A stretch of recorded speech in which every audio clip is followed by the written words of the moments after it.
most recently, all banks, for the first part of April anyway, were pretty deeply engaged in working through the Paycheck Protection Program loans. Um, Bankers Trust, like all the banks, um, really had to mobilize staff on a remote basis to develop a system to process the sheer number of loans. In a 14-day window, we ended up originating almost 700 PPP loans. They totaled $260 million and provided funding for 22,500 jobs. Many banks in Iowa participated. And it for some banks, it is a question of liquidity access to fund that size of loan growth in such a short window.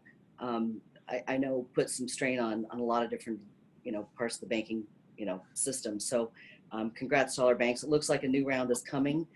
So I'm sure we'll have yet more of those loans to fund. From a commercial real estate perspective, I was really hopeful that the portion of the PPP loans that could be used for mortgage interest and rent and utilities could actually help with retail tenants being able to pay rent or covering some of those costs. From what we're seeing from the level of modifications of leases for retail, it's not looking like the loan proceeds are sufficient to cover rent in addition to payroll costs, which the intent was payroll, so that's where it should be going. So in addition to the PPP loans, we've also been attending to the immediate needs of the real estate sectors that have been most quickly hit by the COVID-19 virus. I'll talk first about the ones that we haven't heard a lot from yet. So far, the industrial sector has been very quiet. I've actually closed one loan already and have another one in the process of closing for a new industrial building. So industrial seems to be hanging in there. It's been rather quiet from both the office and multifamily front. I think we all expect to see maybe more issues into May, maybe first in multifamily, and then as office tenants start asking for rent relief, we stand ready to help with, modifying loans to cover the office sector. I'm solidly in the group that wants to go back to my office, so really hoping that the remote working, to me, is not all it's cracked up to be, but it's nice to have some time at home, but the energy of an office is kind of necessary. So obviously the two sectors getting hit most immediately were both hospitality and retail. The hospitality side, hotels are either closed or operating with just one floor, limited staff. One hospitality management company we work with laid off 85% of its staff before March 20th. So that has been, we're working to modify those loans, defer principal and interest payments for a period of time, and give them a chance to get back on their feet for when we come out into the next side of the new normal. And then retail tenants, only a handful paid rent in April.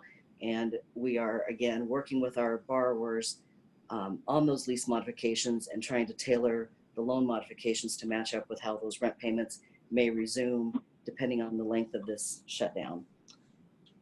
Regulators did give banks the latitude to work with borrowers.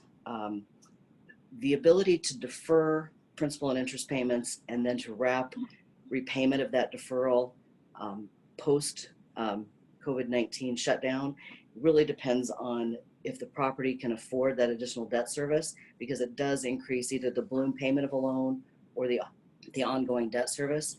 If we have a second wave, I'm trying not to think too much about that right now, but for right now, most of the underwriting we've done shows that these properties can withstand a lower cash flow but still be able to service debt at that higher level. So it seems to be working out. For hospitality and retail, especially hospitality, we're starting to consider future options on the funding of operating costs, property taxes, other things that we need to be able to work with. A lot of this is going to depend on consumer behavior and travel and buying behavior when we get back to a new normal. And I guess from banking in general, back in the 08-09 timeframe, there was the TARP funds and other government assistance to banks to make sure capital remained adequate. At Bankers Trust, we believe we're still in a capital position to withstand the current impact and continue to be a resource to our customers throughout this recovery. There are some early indications the government will again provide support to the banking industry, so there'll be some resources at our disposal if we need it. Again, our attention's focused on the immediate needs and relief, whether it's the PPP loans or modifications to repayment. Underwriting, no doubt, will change in the future. We tend to be in the risk mitigation business, and now we're going to have to try to find new structures or loan support ability to withstand this new kind of risk. It's just something we had never dealt with. And when I hear everybody talking, even the first two so far, it's really the butterfly effect of what's happening with this virus. And I'm sure there's many impacts that we'll have to just adjust for and take care of as time goes on.